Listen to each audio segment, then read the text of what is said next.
ઓલે ઓલું એસી લઈ ગયો બહુ ગરમી થાય રસોડામાં. હા જો ને આખી નીચે થઈ રહી નહીં રહી જો તો બહુ ગરમી થાય. રસોડામાં બહુ ગરમી થાય. બહુ ગરમી થાય. એસી લઈ ગયો ને. હાચન હાચન તો કેટલા ટનનું લેવું? 2 ટનનું લઈ ગયો ને. હા તો તે આ કપડા ધોતી વખતે હાથે દુખતા હશે ને તારા? હા સાચી વાત છે. બહુ હાથ દુખ્યો મારા. આ હાથ પછી ખરાબ થઈ જાય હશે પાવડર ની એલર્જી ને હા હિસાબે. હાથ ખરાબ બહુ થઈ ગયો. તો પછી તારા દહીંનું દરવામાં તકલીફ પડતી હશે ને માથે? હા એ લઈને જાવ ને મારી કેળ બહુ દુખે. બે ત્રણ થાકી સોસાયટી જાવ આથી આવું ને હાલી.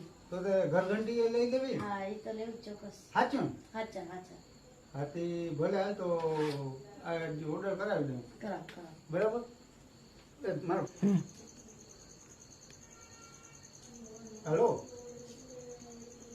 એસી વાળા ભાઈ બોલે ને? એ ભાઈ અમારે છે ને એસી લેવાનું હતું અને એક મિનિટ ચાલુ રાખી. કયું લેવું? મિક્સુબીનું લેવું કે ટાટાનું લેવું? ટાટાનું લઈ ગયો ને. એ ટાટાનું એસી અને 2 ટનનું. 2 ટન. કારણ કે મારી બાયડી છે ને એને રસોડામાં છે ને રસોઈ કરતી વખતે બહુ ગરમી થાય છે એટલે 2 ટનનું એસી નાખી દો ને ભાઈ. બરાબર.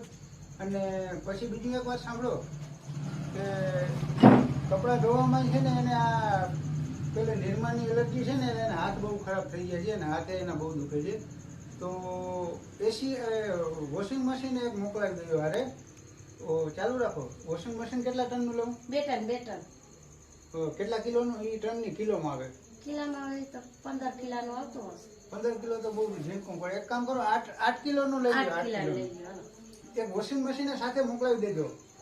અને બીજું એક શું છે કે દહીંનું દરાવામાં મારી ઘરવાળીને આમ 2-3 સોસાયટી ને 2-3 વાડી ટપીને જવું પડે તો એને બિચારીને કમરની તકલીફ છે અને માથે દહીંનું વજન લઈને થાકી જાય છે. તો એક ઘરઘંટી સાથે મોકલાવી દેજો.